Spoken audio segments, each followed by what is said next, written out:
Rising Strong, by BrenA Ï Brown. Introduction. Have you ever felt the sting of being completely misunderstood? Imagine this. You're swimming in a beautiful, cool lake with someone you love more than anyone in the world. It's been 25 years since you've done this together, and the moment feels perfect. Overwhelmed with gratitude, you decide to be vulnerable. You open your heart and say, "I'm so glad we're doing this together. It's beautiful out here." You wait for that warm, loving response you know is coming. But instead, you get a half smile and a quiet, "Yeah. Water's good," and then he just swims away. The warmth of the moment turns to ice. Your mind starts racing. What just happened? Did I say something wrong? Is he mad at me? That feeling, that sudden, gut-wrenching drop when connection is met with silence, is a fall. And it's a fall we've all experienced. That's a true story from the life of Drive. BrenA Ï Brown, a research professor who has spent over 2 decades studying the very things that make us human: courage, vulnerability, shame, and empathy. After her groundbreaking books, The Gifts of Imperfection and Daring greatly inspired millions to be brave and show up in their lives, she realized there was a missing piece to the puzzle. She had called people into the arena to dare greatly. But she hadn't given them a map for what to do when they inevitably fall flat on their faces. Because if you're brave enough, often enough, you will fall. Her book, Rising Strong, is that map. It's not about pretending we don't get hurt. It's not about avoiding failure. It's a guide to what it takes to get back up. So, here is my promise to you. By the end of our time together, you will understand the 3-step process that the most resilient people in the world use to turn their greatest struggles into their greatest strengths. You'll learn how to recognize when you're hooked by emotion, how to get honest about the stories you tell yourself when you're in pain, and how to write a new, braver ending for your life. This isn't just about surviving a fall. It's about learning how to rise stronger, wiser, and more whole than you were before. Let's begin. Book summary. To understand how to rise, we first have to accept a fundamental law of emotional physics. It's a truth as reliable as gravity. If we are brave enough, often enough, we will fall. Courage is not about winning or losing. It's about showing up and being seen when you can't control the outcome. And when you live that way, getting your butt kicked is not a possibility, it's a guarantee. Think about it. If you risk loving with your whole heart, you're going to experience heartbreak. If you try to create something new and innovative, you're going to fail. If you care enough to engage with the world, you're going to be disappointed. The question isn't if you will fall, but how you will get back up. For most of us, the process of getting back up is messy, painful, and often done in the dark. We don't talk about it. We prefer our stories of recovery to be quick and clean. A 30-second montage where the hero dusts himself off and gets back in the fight. But BrenA Ï Brown's research uncovered that the real magic, the real transformation, happens in the messy middle. It happens in the dark. And the people who learn to navigate that darkness have something in common. They follow a 3-step process. She calls it the reckoning, the rumble, and the revolution. Let's start with the reckoning. This is the moment you realize you're on the ground. It's the moment you acknowledge that you're feeling something. A button has been pushed. You're hooked. Your emotions are off kilter. You don't have to know what you're feeling, just that you are feeling. It sounds simple, but it's the step most of us skip. Instead of saying, "Wow, that comment really hurt," we either pretend we're fine, or we immediately lash out. Instead of acknowledging our pain, we inflict pain on others. Instead of feeling disappointed, we choose to live disappointed. The reckoning has 2 parts. First, recognize the emotion. Your stomach is in knots. Your thoughts are racing. You want to punch a wall or eat a whole pint of ice cream. Your body often knows you're in an emotional moment before your mind does. The goal isn't to have it all figured out. It's just to say, I'm feeling something right now, and I need to pay attention. The second part of the reckoning is to get curious. Instead of shutting down, you open up. You ask questions. Why am I so angry right now? What's really going on underneath this feeling? I can't stop thinking about that conversation. Why? Curiosity, Brown says, is an act of vulnerability and courage. It requires us to surrender to uncertainty. Instead of needing to be right, we choose to want to learn. But our instincts often work against us. When we're hurt, our brains are hardwired to protect us, to run, to fight, or to freeze. We don't like discomfort. So, we find ways to offload our hurt. One of the most common ways is something Brown calls chandeliering. We push our pain down so deep we think it's gone. But then, a seemingly small, innocent comment from someone hits that tender spot, and we explode. We go from 0 to 10 in a split second, jumping so high with rage or tears that we hit the chandelier. It's especially common in situations where there's a power difference, a boss with an employee, a parent with a child. We hold it together in front of people we want to impress, but the second we're with someone who can't fight back, we let it all out.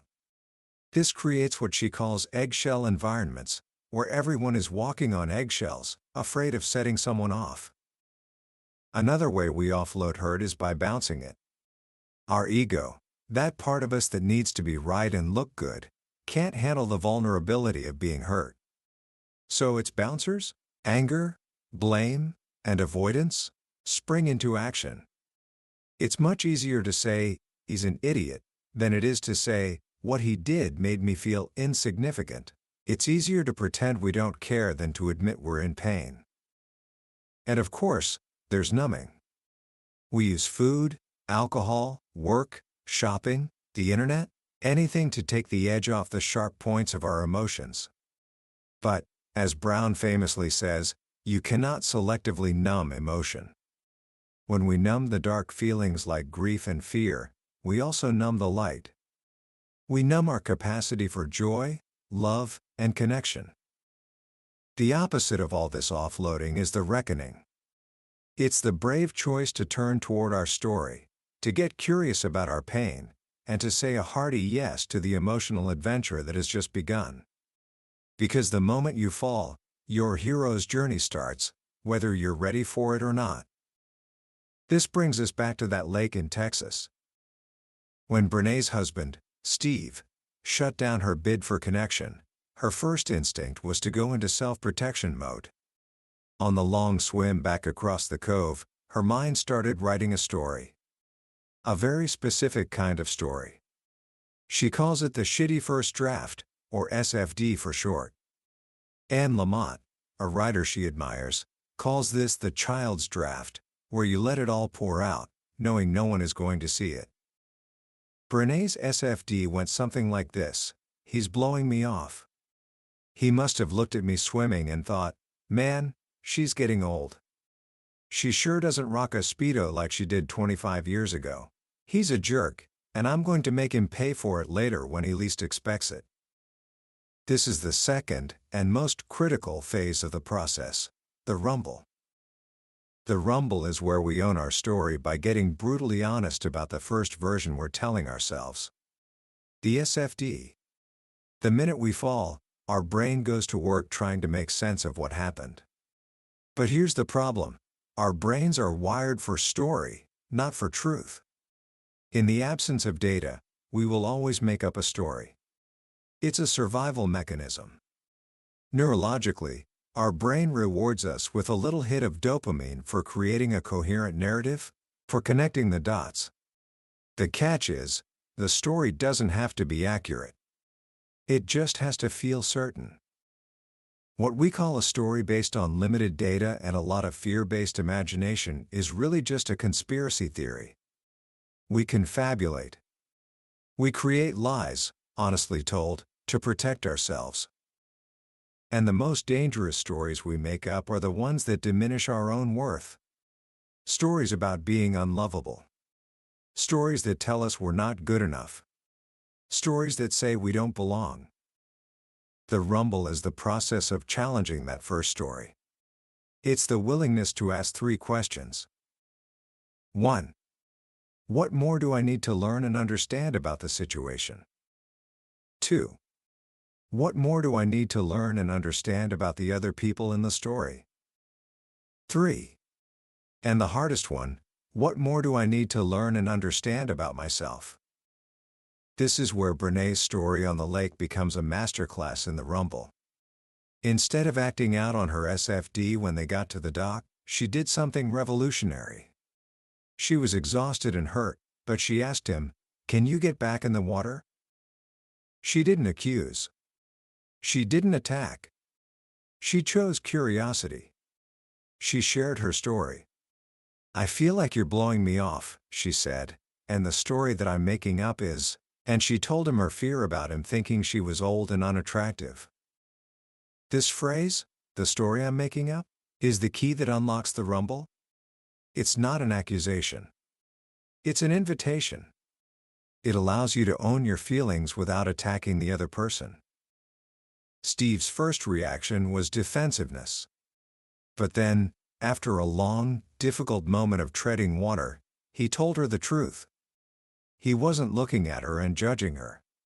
He was barely aware of her at all. He was in the middle of a full-blown panic attack. The night before, he'd had a terrifying nightmare about all their young children being on a raft in the middle of that very cove, and a speedboat coming right at them. He was so consumed by fear that all he could do on the swim was count his strokes to keep himself from losing it. Do you see what happened? Her story was about her worthiness. His story was about his fear and his role as a protector. Neither was true, but both were real. The space between her SFD and the truth of what was actually happening is what Brown calls the delta. The delta is where all the learning is. It's where wisdom lives. By rumbling with their stories, they found their way back to each other. They discovered a key learning about their relationship. When shame and fear show up, everything can unravel unless they are willing to be vulnerable in the exact moment they most want to self-protect. This process of rumbling with our stories forces us to confront some of the most difficult topics in our lives. Things like boundaries, integrity, generosity, failure, accountability, trust, and forgiveness. Let's talk about boundaries. Brown tells a hilarious and painful story about being guilt-tripped into a speaking event where she had to share a hotel room. Her roommate was a character. She put her dirty boots on the couch, smoked on the patio of their non-smoking room, and, in a moment of pure horror for Brene, wiped her frosting-covered hands all over the couch cushions, shrugging and saying, "It's not our couch." Brene was filled with what she calls self-righteousness. Her SFD was that the world is divided into 2 types of people: good, rule-following people like her, and sewer rats and scofflaws like her roommate. This rage led her to a session with her therapist, Diana, who asked her a question that would change the course of her life. Do you think it's possible that your roommate was doing the best she could that weekend? Brene was incensed. Of course not. People are lazy. People don't try. But this question obsessed her. She started asking everyone she knew, "Do you believe, in general, that people are doing the best they can?" What she discovered was profound. The people who answered no were almost always judging others as harshly as they judged themselves. They were often perfectionists who knew they weren't always doing their best, so they assumed no one else was either. But the people who answered yes, the people she identified as wholehearted, weren't naive. They just lived from a different assumption. Her husband, Steve, put it perfectly: "I don't know if people are doing their best. All I know is that my life is better when I assume that they are. It keeps me out of judgment and lets me focus on what is, and not what should or could be." This led Brown to one of the book's most powerful frameworks, Living Big. It stands for boundaries, integrity, and generosity. The idea is this: I will make the most generous assumption possible about your intentions and your behavior. And I will set and hold firm boundaries about what is and is not okay. Generosity without boundaries is not generosity. It's a recipe for resentment. And boundaries without generosity are just walls. But together, they are revolutionary. It means you can be compassionate and hold people accountable. You can say, I know you're struggling, and I care about you. But it's not okay for you to speak to me that way. Living big is choosing what is right over what is fun, fast, or easy. It's practicing your values, not just professing them. This brings us to failure. Brown shares the story of a man named Andrew, a respected leader at an ad agency. His team was pitching a huge, high-profile client. Andrew had a bad feeling from the start. He knew the client had a reputation for being difficult. But the team was so excited that he pushed his doubts down and said, "We can do this." After months of grueling work, the team flew out to present their pitch. The clients were disrespectful, typing on their laptops and barely paying attention. Andrew's team was crushed. His face-down moment was watching his people, who had poured their hearts into the work, be dismissed and disrespected. His SFD was short and brutal. I'm a screw-up. I am a failure. Notice the language. Not I screwed up, but I am a screw-up. That, Brown teaches, is the voice of shame. Guilt is I did something bad. Shame is I am bad. Shame focuses on self. Guilt focuses on behavior. Guilt is productive. It helps us make amends. Shame is destructive. It tells us we are unworthy of connection. Andrew's first instinct was to find someone to blame. But he recognized he was under the rock of shame and couldn't make good decisions from there. He called a friend, shared his story, and heard the empathy he needed to get back on his feet. He realized the difference between being a failure and having made a mistake. He then went to his team and did something incredibly brave. He said, I screwed up. I made a mistake, and I apologize. I hope I can regain your trust. That act of accountability changed everything. The team, united, voted to walk away from the toxic client. That day, they worked together, they fell together, and they rose together. And it transformed their culture. The delta for Andrew was the space between I am a screw-up and I screwed up. It's a small change in words, but it represents a monumental shift in perspective. It's the difference between self-loathing and self-compassion. This process of owning our failures and integrating the lessons is what Brown calls composting failure. It's taking the mess, the screw-ups, the things that feel dead and gone, and turning them into fertile ground for new growth. Failure can become nourishment, if we're willing to get curious and rumble with the story. But what about the falls that feel deeper than failure? What about heartbreak? Brown tells the story of Claudia, a young woman whose family life is dominated by her sister Amy's struggle with alcoholism and depression. The holidays are always hard. When Amy shows up, there's tension. When she doesn't, there's a cloud of grief. No one talks about it. One Thanksgiving, Claudia goes to meet her sister, hoping for a simple, normal dinner. But she finds Amy living in a squalid, trash-filled room in an abandoned building. She's sicker than ever. Claudia is overwhelmed with grief and guilt. Her face-down moment, her reckoning, doesn't happen in that room. It happens later, on a train home, when a violent fistfight breaks out between two men. In that moment of chaos, she realizes she can't run from conflict. It will just follow her. She has to turn toward her story. Her SFD is full of resentment.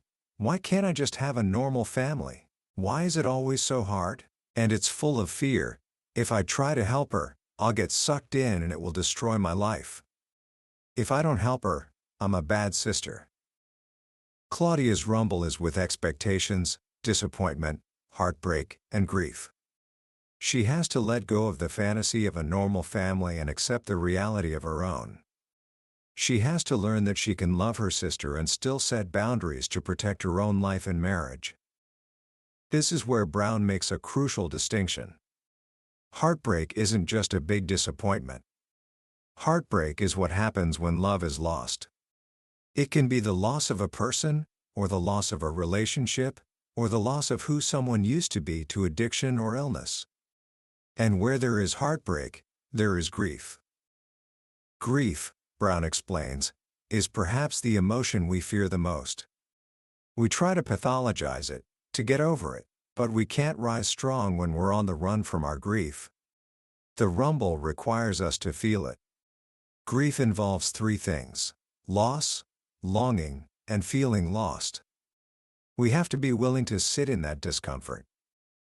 And often, on the other side of grief, is forgiveness. For forgiveness to happen, Brown learned, something has to die. You have to grieve the loss of a dream, an expectation, or the relationship you thought you had. You have to let go of the hope that the past could have been any different. Forgiveness is not about condoning what happened.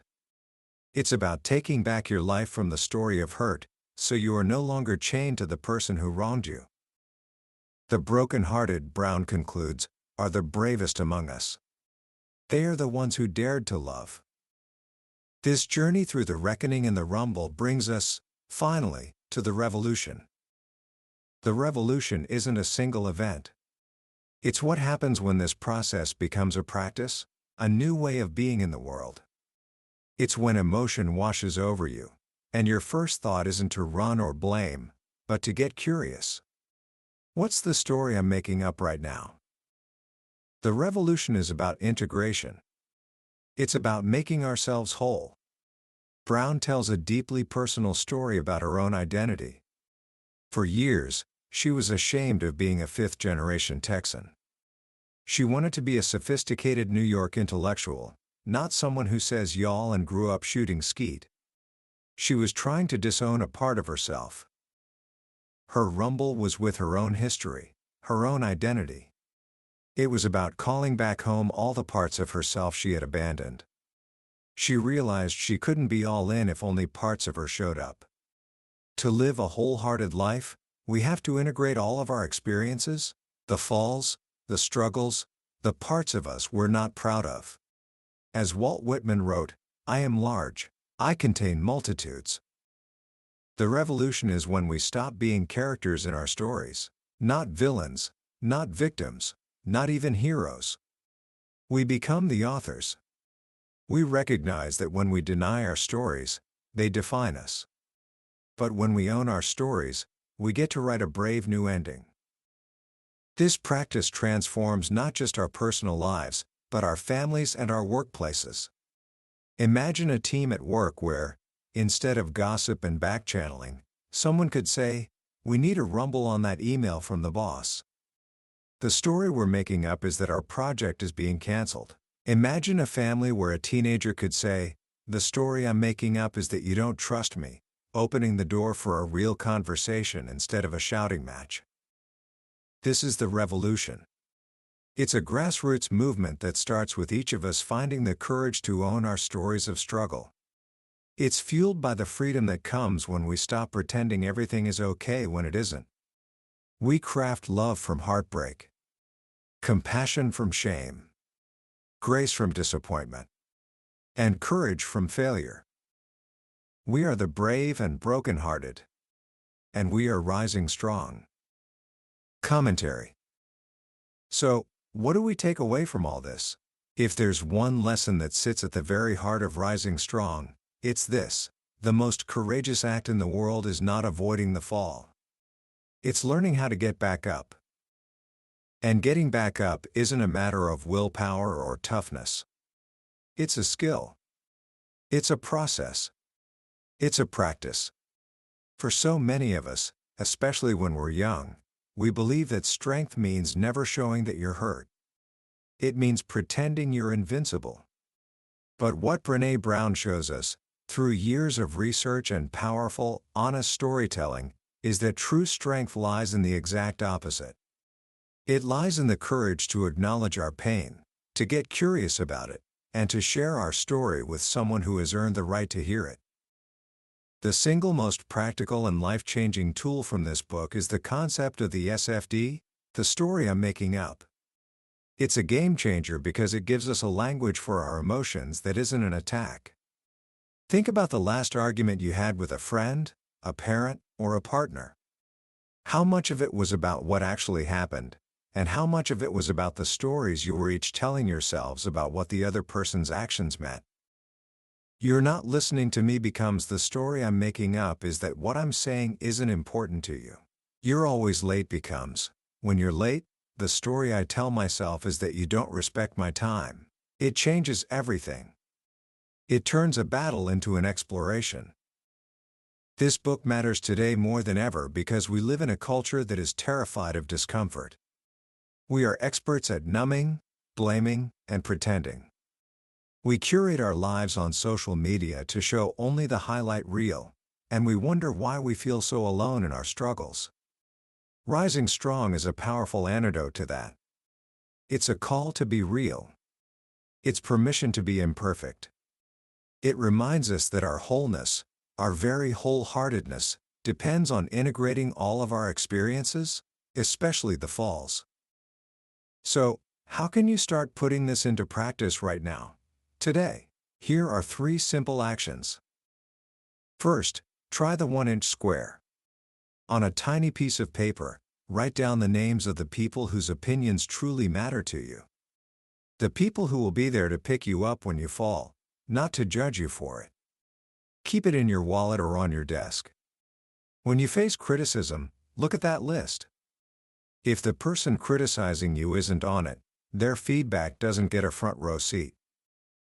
Second, practice naming your SFD.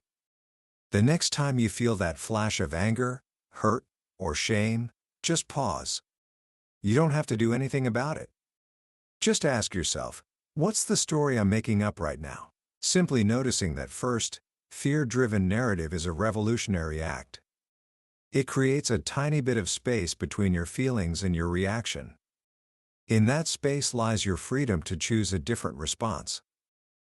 Third, embrace the idea of living big.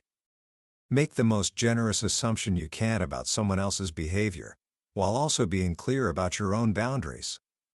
Assume that the person who cut you off in traffic is rushing to the hospital, not that they're a jerk. And also know that it's okay to say no to things that drain you, and yes to what you need. It's the beautiful balance of compassion and self-respect. That was a summary of Rising Strong by BrenA Ï Brown. We've walked through the core ideas today, but a summary is like looking at a map of a beautiful country. It shows you the layout, the major cities, the rivers. But it can't give you the feeling of the sun on your skin, the smell of the local food, or the sound of the music in the streets. The real magic of this book is in the stories, in the way Brene's honesty and vulnerability make you feel seen. If anything we've talked about has struck a chord with you, I truly encourage you to pick up a copy. Reading it isn't just an intellectual exercise, it's an emotional journey that can genuinely change how you navigate the inevitable falls in your own life. You can find a link to the book in the description below. Also, if you found this summary valuable, please consider liking this video and subscribing to the channel. It lets me know that these journeys are helpful for you, and it ensures you won't miss our next deep dive into another life-changing book. Let's keep rising strong, together.